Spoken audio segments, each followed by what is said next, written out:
எல்லாத்துக்கிட்டையும் என்ன சொல்லுவாங்க, இறந்தவங்களுக்கு இந்த திதியில் இறந்துட்டாங்க, இந்த தேதியில் இறந்துட்டாங்க அப்படின்னு. ஆனால் அவங்க பிறந்து வாழ்ந்து மனிதனுக்கு பார்த்தீங்களா, சில வீட்டில் வந்து பார்த்தீங்கன்னா எங்கள் தாத்தாவுடைய பிறந்த நட்சத்திரம் தெரியும், அக்கறை வந்து அவர் ஜாதகம் வந்து எனக்கு நல்லா தெரியும் அப்படின்னு சொல்கிற நபர்கள் யாராக இருந்தாலும் சரி, இந்த வீடியோ பார்க்குற முக்கியமாக அது சம்மந்தப்பட்ட நபர்கள் யாராக இருந்தாலும் சரி, அவங்க வீட்டில் வந்து தாத்தாவுடைய ஜாதகத்துடைய குறிப்புகள் இல்லை பாட்டியுடைய குறிப்புகள் இதெல்லாம் இருந்து அதை நீங்கள் வந்து பிரேத தோஷத்தில் இருக்கீங்களா, அவதூறான வார்த்தைகள் பேசி உங்களுக்கு வரக்கூடிய நன்மைகள் வந்து தடையாகுதா, உங்கள் ஜாதகத்தில் வந்து உங்கள் பிரேத தோஷம் இருக்குன்னு ஜோசியக்காரன் சொல்லிட்டாங்களா, இல்லை வந்து நீங்கள் பிரேத தோஷம் அதிகமாக இருக்கக்கூடிய வீட்டில் என்ன ஆகும், ஒரு சுபகாரியங்கள் நடக்குது கொஞ்சம் குறைவாக காணப்படும், நம்ம தேடி வரக்கூடிய அதிர்ஷ்டம் எல்லாமே தட்டிட்டு போகும், தேவையில்லாமல் வீண் வம்பு வழக்குகள் வந்து சந்திக்கக்கூடிய வாய்ப்பு. இப்போ பொதுவாக கேட்டிங்கன்னா பிரேத தோஷம் இருந்தால் ஒரு வீட்டில் வந்து நல்லா கேட்டுக்கோங்க நபர்களே, பிரேத தோஷம் இருந்தால் அந்த வீட்டில் இருக்கக்கூடிய யாரோ ஒரு நபருக்கு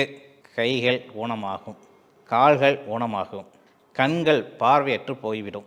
ஆச்சுங்களா, நல்லா வந்து மணிமணியாக முத்து முத்தாக பேசக்கூடிய பிள்ளைகள் வர வேணும்னு நினைப்போம், ஆனால் பிறக்கக்கூடிய பிள்ளைகள் கொஞ்சம் திக்குவாயாக வரும், சில பேருக்கு பேச்சுகள் சரியாக பிடன்பெறாது, ஒரு குறைபறையான பேச்சுகள் இருக்கும். இது எல்லாமே பிரேத தோஷத்துக்கு அறிகுறி. இதையும் வந்து நல்லா உன்னிப்பாக வச்சுக்கோங்க. இந்த அமைப்பு உங்கள் வீட்டில் இருக்கிறவங்களுக்கு நிச்சயம் அந்த வீட்டில் பிரேத தோஷம் இருக்குமா அப்படின்னா இருக்கும். அதுக்கு அவங்களுடைய நாள் நட்சத்திரம் தெரிந்தால் அவங்களுக்கு சாந்தி பூஜை பண்ணுங்க.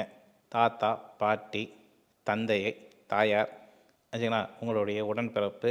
இப்போ தாத்தா இறந்துட்டார், நீங்கள் யோசனை பண்ணி பாருங்கள், தாத்தா இறக்க சமயத்தில் நீங்கள் என்ன பண்ணீங்க, நீங்கள் உங்கள் தாத்தாவை நீங்கள் என்ன பண்ணீங்க, இல்லை உங்கள் அப்பா என்ன பண்ணார், உங்கள் அம்மா என்ன பண்ணாங்க, அவங்க இறந்த கிடக்க சமயத்தில் என்ன இது சொல்லி அவங்க திட்டியிருக்காங்க, இது எல்லாமே நீங்கள் வந்து உணரணும்.